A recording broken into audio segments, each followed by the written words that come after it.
ഇന്ന് നമ്മളിപ്പോൾ പാരായണം ചെയ്തത് കുചേലൻ്റെ കൃഷ്ണ സമാഗമമാണ്. വളരെ വർഷത്തിന് ശേഷം ആചാര്യൻ്റെ അനുവാദത്തോടുകൂടി ഗുരുക്കന്മാരുടെ അനുഗ്രഹത്തോടുകൂടി ഞാൻ അതിൻ്റെ പറയാൻ ശ്രമിക്കാം. തെറ്റുകുറ്റങ്ങൾ എനിക്ക് പൊറുക്കണം. ശ്രീകൃഷ്ണൻ്റെ ഗുരുകുല വിദ്യാഭ്യാസ കാലത്ത് ഏറ്റവും അടുത്ത സതീർത്ഥ്യനായിരുന്നു സുദാമാവ്. കൃഷ്ണനും സുദാമാവും ഗുരുകുലത്തിൽ ഏത് കാര്യത്തിനും അവർ ഒരുമിച്ചാണ് താമസിച്ചിരുന്നത്. സാന്ദീപനി മുനിയുടെ ഗുരുകുലത്തിലാണ് അവർ വിദ്യ അഭ്യസിച്ചിരുന്നത്. ഗുരുകുല വിദ്യാഭ്യാസ സമയത്ത് പഠനത്തോടൊപ്പം തന്നെ ഗുരുവിൻ്റെ വീട്ടിലെ എല്ലാ ജോലികളും അവർ ഗുരുപത്നിയെ സഹായിച്ചുകൊണ്ടാണ് ചെയ്തിരുന്നത്. ഗുരുപത്നിയെ വിറക് എടുക്കാനും വെള്ളം കൊണ്ടുവയ്ക്കാനും എല്ലാത്തിലും അവർ ഒരുമിച്ചാണ് പോയിക്കൊണ്ടിരുന്നത്. അങ്ങനെ വിദ്യാഭ്യാസമൊക്കെ കഴിഞ്ഞ് അവർ രണ്ടുപേരും രണ്ട് വഴിക്കായി. കൃഷ്ണൻ ദ്വാരകയിലേക്ക് പോയി അവിടുത്തെ രാജാവായി വാണരുളുകയായിരുന്നു. സുദാമാവട്ടെ തികച്ചും ദരിദ്രനായി. കുടുംബമൊക്കെ ഉണ്ട്, ഭാര്യയും കുട്ടികളൊക്കെ ഉണ്ട്. പക്ഷെ അവരെ അന്നന്നത്തെ വകക്കുള്ള അഷ്ടി പോലും അവർക്ക് കിട്ടിയിരുന്നില്ല. അടുത്ത വീട്ടുകളിലൊക്കെ ഭിക്ഷ യാചിച്ചാണ് സുദാമാവ് ദിവസങ്ങൾ തള്ളി നീക്കിയിരുന്നത്. അങ്ങനെ ഒരു ദിവസം വീട്ടിൽ ഭക്ഷണം കഴിക്കാൻ ഒരു വകയില്ല.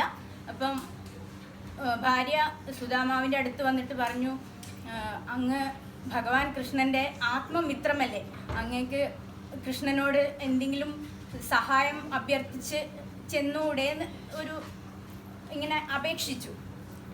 സുദാമാവ് അത് ആദ്യമൊക്കെ ഭയങ്കര ഒരു മടി പോലെ, അല്ലെങ്കിൽ എങ്ങനെ കൃഷ്ണൻ്റെ അടുത്ത് ഞാൻ പോകും, എത്രയോ വർഷമായി എൻ്റെ ഒരു ബുദ്ധിമുട്ട് പറഞ്ഞ് ഞാൻ എങ്ങനെ കൃഷ്ണൻ്റെ അടുത്ത് പോകുമെന്ന് വിചാരിച്ച് ഇങ്ങനെ കുറേ സമയം ഇങ്ങനെ വിഷണ്ണനായിരുന്നു.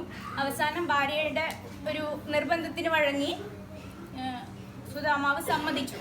അപ്പം വെറും കയ്യാൽ ഞാൻ എങ്ങനെ പോവും, ഇവിടെയാണെങ്കിൽ ഒരു സാധനം കൃഷ്ണന് കൊടുക്കാനില്ല, അപ്പം ഞാൻ എങ്ങനെ പോകുമെന്ന് വിചാരിച്ച് സുദാമാവ് ഭാര്യയോട് ചോദിച്ചു, എങ്ങനെ ഞാൻ വെറും കയ്യാൽ പോകും ഇപ്പം. അങ്ങനെ ഭാര്യ അതിനൊരു വഴി കണ്ടെത്തി, ഞാൻ അടുത്ത വീട്ടിലൊക്കെ ചോദിക്കാം, നമുക്ക് എന്തെങ്കിലും അവരൊക്കെ തരാണ്ടിരിക്കില്ല, അപ്പോൾ ആ ഭിക്ഷ കിട്ടിയ സാധനം നമുക്ക് കൃഷ്ണന് കാഴ്ചദ്രവ്യമായിട്ട് കൊണ്ടുകൊടുക്കാം. അങ്ങനെ സുദാമാവ് ശരി പറഞ്ഞു. അങ്ങനെ അവർ അടുത്ത വീട്ടിലൊക്കെ പോയി അവർക്ക് കുറച്ച് അവില് കിട്ടി. അടുത്ത വീട്ടിൽ നിന്നൊക്കെ ഭിക്ഷ എടുത്ത് അവർക്ക് കുറച്ച് അവില് കിട്ടി. അതൊരു കീറ തുണിയിൽ പൊതിഞ്ഞ് സുദാമാവിൻ്റെ കയ്യിൽ കൊടുത്തു. അങ്ങ് ഇത് കൊണ്ടുപോയി കൃഷ്ണന് കൊടുക്കണം, നമ്മളെ സങ്കടങ്ങളൊക്കെ പറയണം, എന്തെങ്കിലും ഒരു വഴി കൃഷ്ണൻ കാണാതിരിക്കില്ല എന്ന് പറഞ്ഞു. അങ്ങനെ സുദാമാവ് സമ്മതിച്ചു. ദ്വാരകയിലേക്ക് ഇങ്ങനെ കൃഷ്ണനെ കാണാൻ വേണ്ടി പോവുകയാണ്. പോകുന്ന വഴിയിൽ കൃഷ്ണനെ കാണുന്നതിനുള്ളൊരു സന്തോഷം കൊണ്ട് വിശപ്പോ ദാഹമോ ഒന്നും അറിഞ്ഞില്ല. സുദാമാവ് ഇങ്ങനെ കൃഷ്ണനെ പറ്റി മാത്രം ആലോചിച്ചുകൊണ്ട് നടക്കുകയാണ്. വളരെ ദൂരമുണ്ട്. നടന്ന് ദ്വാരകയിലെത്തി അവിടെ കൊട്ടാരത്തിലെ കാവൽക്കാരൊക്കെ ഈ മുഷിഞ്ഞ വസ്ത്രത്തിലാണ് സുദാമാവ് ഉള്ളത്. കണ്ടാൽ തന്നെ ആർക്കും എങ്ങനെ ഒരു കൊട്ടാരത്തിൽ കയറി ചെല്ലാനുള്ള ഒരു വേഷമൊന്നുമല്ല. അപ്പോൾ കാവൽക്കാർ അവിടെ തടഞ്ഞു. അപ്പം ആരാന്ന് ചോദിച്ചു. ഞാൻ കൃഷ്ണ ഭഗവാന്റെ സതീർത്ഥ്യനാണെന്ന് പറഞ്ഞു. അപ്പോൾ അവർ സമ്മതിച്ചില്ല. അവർക്ക് വിശ്വാസം വരുന്നില്ല. ഇങ്ങനെയുള്ളൊരു കീറി പറഞ്ഞ വസ്ത്രങ്ങൾ ഇട്ട ഒരാളാണോ ഞങ്ങളെ രാജാവിൻ്റെ കൂട്ടുകാരനായതെന്ന് വിചാരിച്ച് അവരങ്ങനെ തടഞ്ഞു അവിടെ. അപ്പോഴാണ് മട്ടുപ്പാവിലിരുന്നിട്ട് രുക്മിണി ദേവി സമേതനായിട്ടിരിക്കുന്ന കൃഷ്ണൻ ദൂരെ നിന്ന് സുദാമാവിനെ കാണുന്നത്. അപ്പോൾ കൃഷ്ണൻ അത്രയും ദൂരെ നിന്ന് മനസ്സിലായി ഇതെൻ്റെ സുഹൃത്താണ് വന്നിരിക്കുന്നത്. അപ്പം കൃഷ്ണൻ ഓടിച്ചെന്ന് കൃഷ്ണൻ എന്താണ് ചെയ്യേണ്ടതെന്നൊന്നും അറിയില്ല. കൃഷ്ണൻ ഓടിച്ചെന്ന് സുദാമാവിനെ കെട്ടിപ്പിടിച്ച് വളരെ സന്തോഷത്തോടു കൂടി ഇങ്ങനെ കൊട്ടാരത്തിലേക്ക് കൂട്ടിക്കൊണ്ടുപോയി. കൃഷ്ണൻ്റെ കൂടെ രുക്മിണി ദേവി ഉണ്ട്. അവർ രണ്ടുപേരും കൂടി കൃഷ്ണനെ ഉപചാരങ്ങളോടെ കൃഷ്ണൻ്റെ നല്ല ഇരിപ്പിടത്തിലിരുത്തി കാല് കഴുകിച്ചു. കൃഷ്ണനെ ആ തീർത്ഥം നെറുകയിലാക്കി സുഗന്ധദ്രവ്യങ്ങളൊക്കെ പൂശിക്കൊടുത്തു. രുക്മിണി ദേവിയാണെങ്കിൽ സാക്ഷാൽ ലക്ഷ്മി ദേവിയുടെ അവതാരമാണ് രുക്മിണി ദേവി. അങ്ങനത്തെ ലക്ഷ്മി ദേവിയുടെ അവതാരമായ രുക്മിണി ദേവിയാണ് വെഞ്ചാമരം വീശിയിട്ട് ആശ്വസിപ്പിക്കുന്നത് സുദാമാവിന്. സുദാമാവിന് ഇത്രയും വലിയൊരു കൊട്ടാരത്തിൽ ആദ്യമായിട്ടാണ് ഇങ്ങനെ ഒരു വരുന്നത് തന്നെ. അപ്പോൾ ഒന്നും മനസ്സിലാവുന്നില്ല. കൃഷ്ണനെ കണ്ടൊരു സന്തോഷമുണ്ട്.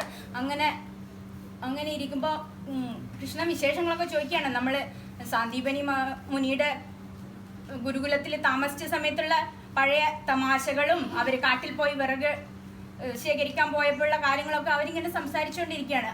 അവരിങ്ങനെ സംസാരിച്ച് അങ്ങനെ ഇരിക്കുന്ന സമയത്ത് കൃഷ്ണൻ നല്ല ഭക്ഷണവും പഴങ്ങളും എന്തൊക്കെയാണ് കൊടുക്കേണ്ടത് സുദാമാവിനെന്ന് കൃഷ്ണൻ അറിയുന്നില്ല. അങ്ങനെയാണ് പെരുമാറുന്നത് കൃഷ്ണൻ. അപ്പോൾ ഇങ്ങനെ ഇരിക്കുമ്പോൾ കൃഷ്ണൻ ചോദിച്ചു, നീ എനിക്ക് വേണ്ടി എന്താ കൊണ്ടുവന്നിരിക്കുന്നതെന്ന് ചോദിച്ചു. അപ്പോൾ സുദാമാവ് ഒന്നും പറയാണ്ട് തല താഴ്ത്തിയിരുന്നു. ഞാൻ ഇത്രയും വലിയ കൊട്ടാരത്തിൽ താമസിക്കുന്ന രാജാവായ കൃഷ്ണന് ഞാൻ ഈ കൊണ്ടുവന്ന് ഇത്തിരി പിടി അവിൽ ഞാൻ എങ്ങനെ കൊടുക്കുമെന്ന് വിചാരിച്ച് താഴോട്ട് നോക്കിയിരുന്നു. ഒന്നും മിണ്ടിയില്ല. അപ്പോൾ കൃഷ്ണൻ അറിയാം എന്നെ വെറും കൈയോടുകൂടി എന്തായാലും സുദാമാവ് എന്നെ കാണാൻ വരില്ല. അപ്പോൾ എന്തെങ്കിലുമൊക്കെ നീ കൊണ്ടുവന്നിട്ടുണ്ടെന്ന് എനിക്കറിയാം, എന്നാലും എന്താണെന്ന് പറയൂ ചോദിച്ചു. പിന്നെയും നിർബന്ധിച്ചുകൊണ്ടിരുന്നു. അപ്പം സുദാമാവ് സമ്മതിക്കുന്നില്ല, ഒന്നും പറയുന്നില്ല, അങ്ങോട്ടും ഇങ്ങോട്ടൊക്കെ. അപ്പോൾ എന്തോ ഉണ്ട്, നിന്റെ അരയിൽ എന്തോ കെട്ടി വെച്ചിരിക്കുന്ന പോലെ എനിക്ക് തോന്നുന്നുണ്ട് എന്ന് പറഞ്ഞിട്ട് തട്ടിപ്പറിച്ചെടുക്കും. തുറന്നു നോക്കിയപ്പോൾ അത് അവിലാണ്.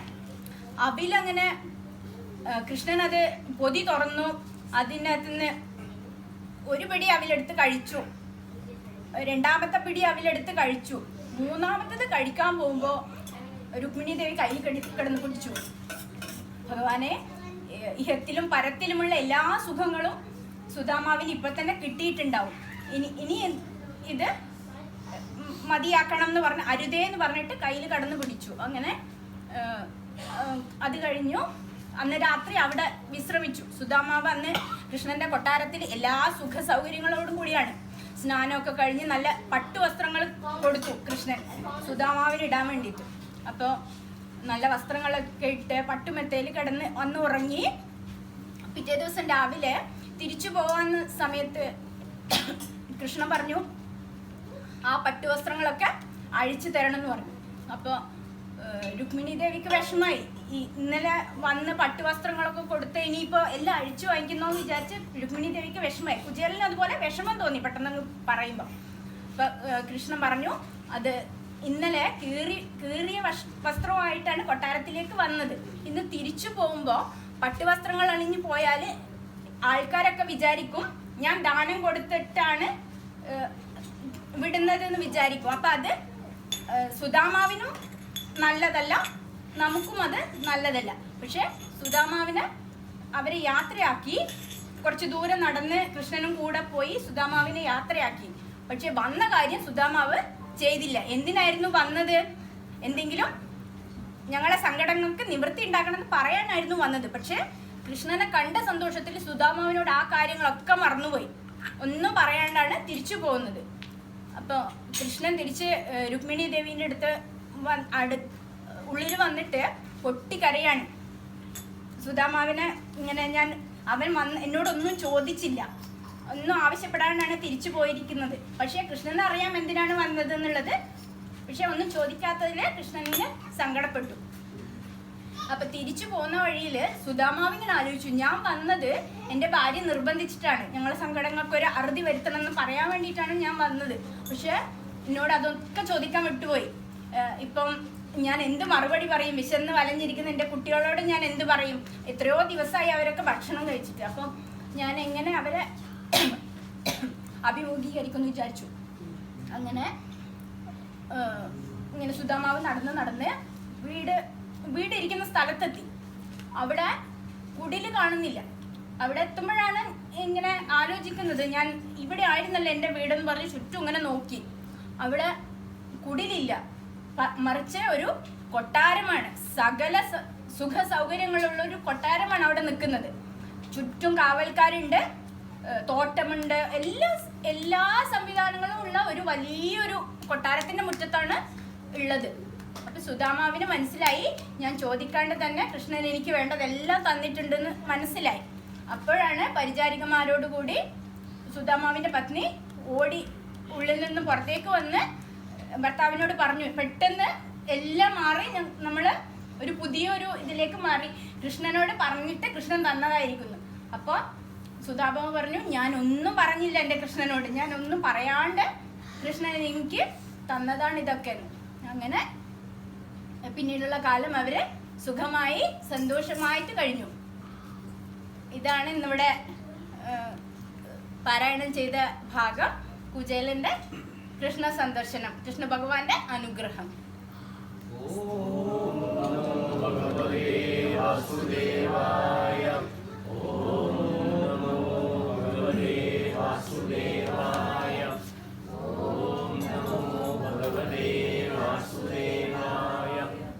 നമ്മുടെ ഈ കുചേല അനുഗ്രഹം കഥ നമ്മൾ കേട്ടു. ഇതിൽ നമുക്കെന്താ, നമ്മള് മോറൽ എന്തായാലും നമ്മൾക്ക് എന്തെങ്കിലും ഇതിനകത്ത് ഉണ്ടോ മെസ്സേജ്?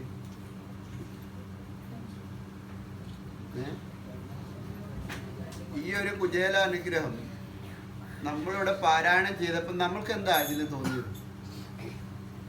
ഭാഗവതത്തില് ദശമസ്കന്ധത്തില് മുനി ഇങ്ങനെ ചോദിക്കും, കുറച്ചേരമായിട്ട് ഞാൻ ബോറൊക്കെ അടിച്ചിരിക്കുക, കുറേ യുദ്ധങ്ങളും അതും കേട്ടിട്ട് മനസ്സിന് ആനന്ദമുള്ളൊരു കാര്യം പറയുമ്പോൾ എന്നാൽ ശരി ഞാൻ ഈ കഥ പറയാമെന്ന് പറഞ്ഞിട്ട് ശിവബ്രഹ്മർഷി പറയും. ഇതിലെന്താ സംഭവം ശരിക്കും? ഈ കുചേല അനുഗ്രഹം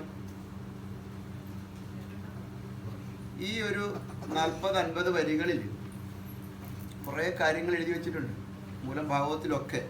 ഇവിടെ എവിടാ തുടങ്ങിയത് എവിടാണ്? ദാരിദ്ര്യത്തിലുള്ള ഒരു വീട്ടിൽ നിന്നാണ് തുടങ്ങുന്നത്. അപ്പൊ അവിടെ 2 കാര്യങ്ങളുണ്ട്. ഭാര്യ ചോദിക്കുന്നുണ്ട് കുചേലനോട്, എന്തുവാ?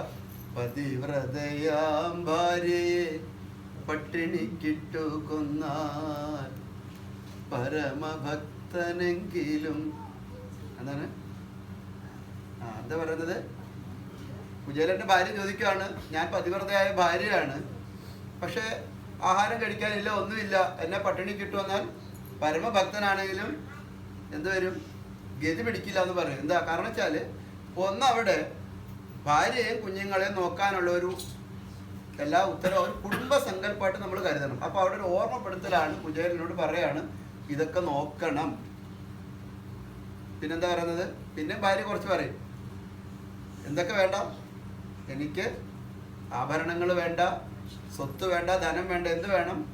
എൻ്റെ കുഞ്ഞുങ്ങൾക്ക് ആഹാരം കൊടുക്കണം. അപ്പൊ അമ്മയുടെ ഒരു കർത്തവ്യമാണ്. കാരണം വെച്ചാൽ അമ്മയ്ക്ക് അവിടെ പ്രത്യേകിച്ച് കുചേലനോട് ഓർമ്മിപ്പിക്കണ്ട. കാരണം ഓർമ്മിപ്പിച്ച ആർക്ക് വേണ്ടിയാണ്?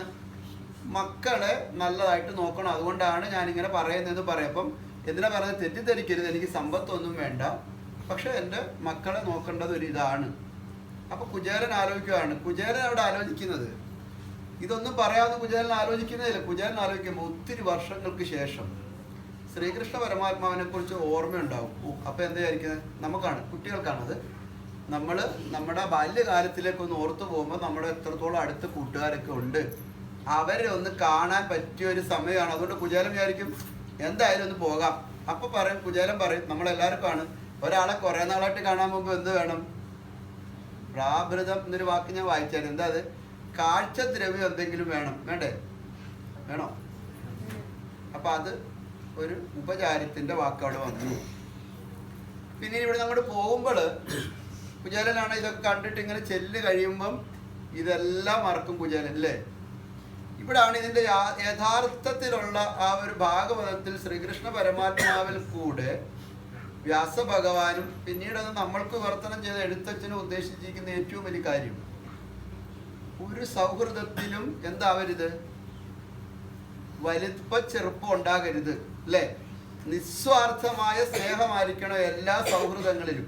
അതാണ് എത്രയും മലിനമാം, എത്ര മലിനമായ വസ്ത്രമാണ് ധരിച്ചിരിക്കുന്നത്, കീറിപ്പറഞ്ഞ വസ്ത്രം, വെല്ലുന്തി കറുത്ത, അല്ല നമ്മളങ്ങനെ വായിച്ചില്ലേ? അപ്പൊ അങ്ങനെ ഒരാളെ ശ്രീകൃഷ്ണ പരമാത്മാവ് കാണുന്നത് എന്തായിട്ടാണ്? ബാല്യകാലത്തിൽ ഒരുമിച്ച് ഗുരുഭക്തനെ ഗുരുവിന്റെ ഗൃഹത്തില് ഓടിക്കളിച്ച് നടന്ന ആ ബാലന്റെ അതേ ചൈതന്യത്തോടു കൂടി തന്നെയാണ് ആര് കാണുന്നത്? ശ്രീകൃഷ്ണൻ. അപ്പൊ എന്താണ് മെസ്സേജ്? ഇത്രയാണ്, എത്ര വലുപ്പത്തിൽ എത്ര ഉന്നതങ്ങളിൽ നിന്നാലും നമ്മുടെ കൂടെ ഉള്ളവരെല്ലാവരും തുല്യരാണ് എന്നുള്ള ഒരു വലിയ സന്ദേശം ഈശ്വരനിൽ കൂടെ നമ്മൾ ഈ കുചേല ഗതിയിൽ തരുന്നുണ്ട്, അല്ലേ? കഥകൾ നല്ലതായിട്ട് കഥ നല്ലതായിട്ട് പറയാം. അപ്പൊ ഇതിൽ നമുക്ക് ഈ കഥയ്ക്കകത്ത് എന്തെങ്കിലും ഒരു ഇത് വേണമല്ലോ. ഇനി അടുത്ത എന്താണ് അവിടെ കാണുന്നത്?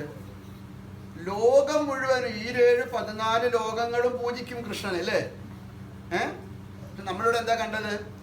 ശ്രീകൃഷ്ണ പരമാത്മാവ് ഇത്രത്തോളം മലിന വസ്ത്രത്തോട് കൊണ്ടുവന്ന ദാരിദ്ര്യത്തിൽ ജീവിക്കുന്ന ഒരാളെ ഇരുത്തി എന്താ കാലിൽ വെള്ളമൊക്കെ ഒഴിച്ച് പൂജിച്ച് മാലയൊക്കെ ഇട്ട് എന്തിനായിരിക്കും അത്? ഭാരതത്തിന്റെ ചരിത്രം അങ്ങനെയാണ്. എന്താണ്? ഒന്ന് അതിഥി ദേവോ ഭവ. ആരാണ് അതിഥി അവിടെ? കുചേലൻ അവിടെ അതിഥിയായിട്ടാണ് ശ്രീകൃഷ്ണ പരമാത്മാവിനോട് എത്തിയേക്കുന്നത്. രണ്ടാമത് എന്താണ്?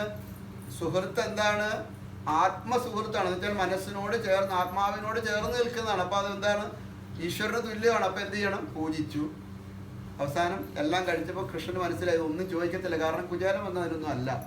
പക്ഷെ പോകാൻ നേരം കുചേലന്റെ മനസ്സിൽ തോന്നിച്ചാടാ, ഞാൻ ഇത്ര എല്ലാം പറഞ്ഞു, ഞാൻ ഈ കാര്യങ്ങളൊക്കെ പറഞ്ഞപ്പോൾ കുചേലനോട് ചോദിക്കുന്നുണ്ട് കൃഷ്ണൻ എങ്ങനെ ഭാര്യയൊക്കെ കല്ലുന്നു, ഇഷ്ടാനുരൂപയായി ഇടുന്ന പത്നി എന്നാ പറഞ്ഞത്. ഇപ്പൊ അത്രത്തോളം ഇഷ്ടപ്പെട്ട ആളിനെ കല്ല്, അതൊക്കെ കൃഷ്ണൻ കേട്ടിട്ടുണ്ടെന്നാ പറയുന്നത്.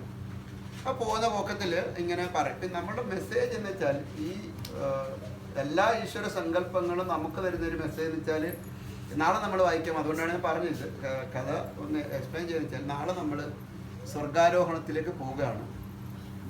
നമുക്കെല്ലാവർക്കും അറിയാം, ഒരു 7 ദിവസം ഒരു വിരലിൽ മഹാപർവ്വതത്തെ ഉയർത്തി നിന്ന് ശ്രീകൃഷ്ണ പരമാത്മാവ് ഒരു സാധാരണ കാട്ടാളൻ്റെ അമ്പേറ്റ് നാളെ വൈകുന്നേരം ആകുമ്പോൾ എന്താവും? അതെന്താ വെച്ചാൽ ശ്രീകൃഷ്ണ പരമാത്മാവിൻ്റെ അവതാരം പൂർണ്ണമായ മനുഷ്യാവതാരമാണ്. അപ്പം മനുഷ്യൻ്റെ മുഴുവൻ സുഖ ദുഃഖങ്ങളെയും ഉൾക്കൊണ്ട് അതിനനുസരിച്ച് തന്നെ സാധാരണഗതിയിലൊക്കെ ഒത്തിരി കൃഷ്ണനെക്കുറിച്ചുള്ള നമ്മൾ ഭാഗവതത്തിന് അപ്പുറത്തേക്ക് ചിന്തിച്ചാൽ ശ്രീകൃഷ്ണ പരമാത്മാവ് വിവാഹം കഴിച്ചിട്ടേ ഇല്ലെന്നുള്ളതാണ്. ഒത്തിരി യാഥാർത്ഥ്യത്തിലേക്ക് പോകും. യോഗീശ്വരനാണ്. നമ്മൾ ആ ഭാഗവതം വായിച്ചപ്പോൾ ഇന്നലെ രുക്മിണി സമരത്തിൽ പറയുന്നുണ്ട്, ബ്രഹ്മചര്യത്തിൽ നിന്ന് ഭക്തന്മാർക്ക് വേണ്ട ഗൃഹസ്ഥാശ്രമത്തിലേക്ക് ഒന്ന് മാറി എന്ന് പറയുന്നുണ്ട്. അത് ഒരു ഭ്രമിപ്പിക്കുന്നതാണ്. യോഗീശ്വരനാണ് ശ്രീകൃഷ്ണ പരമാത്മാവ്. നമ്മൾ പറയാം പ്രതിഭ്രൻ മകനാണെന്നൊക്കെ കുറേ മക്കളുടെ പേരൊക്കെ പറഞ്ഞു. അതിനെക്കുറിച്ചൊക്കെ ഒത്തിരി പണ്ഡിതന്മാർ വിശദീകരിക്കേണ്ടതാണ്. നമ്മളൊന്നും അതിനത്രത്തോളം വന്നിട്ടില്ലാത്തതുകൊണ്ട്. പക്ഷെ ഇവിടെ ഭാഗവതത്തിൽ ശ്രീകൃഷ്ണൻ ജീവിക്കുന്നത് ശരിക്കും ഒരു മനുഷ്യന്റെ പൂർണ്ണമായ അവതാരത്തിലൂടെ മുഴുവൻ ദുഃഖങ്ങളും ഒക്കെ ഇതിനകത്ത് വരുന്നുണ്ട്. കരയുന്നുണ്ട്. എവിടെ കരയുന്നത് കൃഷ്ണൻ? എവിടെയെങ്കിലും കരയുന്നുണ്ടോ കൃഷ്ണൻ? ആ കുചേലന്റെ അടുക്കൽ ഭയങ്കരമായിട്ട് കരയും. അതേപോലെ തന്നെ ഗാന്ധാരി ദേവി വന്നിട്ട് അകക്കണ്ണിൽ കണ്ടിട്ട് ഓരോരുത്തരെ എണ്ണി നോക്കിയിട്ട് കുരുക്ഷേത്ര യുദ്ധഭൂമിയിൽ വെച്ച് പറയും, കൃഷ്ണ നീ ഈ ചെയ്ത ദ്രോഹത്തിനെ എല്ലാം നീ അനുഭവിക്കണം, നീ മാത്രമല്ല നിന്റെ കുടുംബം അനുഭവിക്കണം എന്ന് പറഞ്ഞിട്ട് യാദവ കുലം തന്നെ നശിച്ചു പോകണം എന്നുള്ള ശാപം ഏറ്റുവാങ്ങുമ്പോഴും കൃഷ്ണൻ എന്ത് ചെയ്യും? തല കുനിച്ച് ചെയ്യും. കാരണം ഗാന്ധാരി എന്ന ഈശ്വര സങ്കല്പം, ദേവീ സങ്കല്പം, പതിവ്രത സങ്കല്പമാണ് ആ ശാപവാക്ക് കൊടുക്കുന്നത്. അതൊരു മനുഷ്യൻ എന്ന രീതിയിൽ ആ മനുഷ്യാത്മാവ് ഈ ഇഹലോകത്തിൽ ജീവിക്കുന്ന സുഖങ്ങളൊക്കെ അനുഭവിച്ച് ജീവിക്കുന്ന ഒരാളെന്ന നിലയിൽ അത് ഉൾക്കൊള്ളേണ്ടതാണെന്ന് പറഞ്ഞിട്ടാണ് നാളത്തെ ആ ഒരു അവതാരത്തിലേക്ക്. അല്ല കൃഷ്ണന് ഇത്രയും കാര്യങ്ങളൊക്കെ ചെയ്ത ആൾക്ക് ശാപിക്കുന്നത് മാറ്റാം, പക്ഷെ മാറ്റില്ല. അപ്പം അങ്ങനെ സാമ്പന്റെ വയറ്റിലെ ഒലക്ക, അതൊക്കെ നമ്മൾ ഒലക്ക അത് കണ്ടിട്ട് ഇത് ആരാണ് പ്രസവിക്കുന്നത് എന്താണെന്ന് ചോദിക്കുന്ന സമയത്ത് അപ്തർഷികളോട് ചോദിക്കുമ്പം നിന്റെ വയറ്റിൽ കിടക്കുന്നത് ഇതാണ് പ്രസവിക്കുന്നത്, കളിയാക്കുന്നതാണ് മഹർഷിമാർ. അങ്ങനെ അത് തന്നെ ശാപമോഷം വരാൻ വേണ്ടി പറയാം, അത് എവിടെയൊക്കെ നശിപ്പിച്ച് കളയാൻ പറയും. അങ്ങനെ അത് ഓരോരുത്തർക്കും കുഴിച്ചൊക്കെ ഇടുന്നതായിട്ടാണ്. പിന്നാണ് ഈ ദർഭപ്പുല്ലൊക്കെ ഇല്ലേ, കണ്ടിട്ടില്ലേ ദർഭ? ആ ദർഭ വെച്ചടിച്ച് യാദവ കുലം അടിച്ച് തമ്മിലടിച്ച് നശിക്കും. അവസാനം അതിൻ്റെ ഒരു ഭാഗം നേരെ എവിടെ പോകും?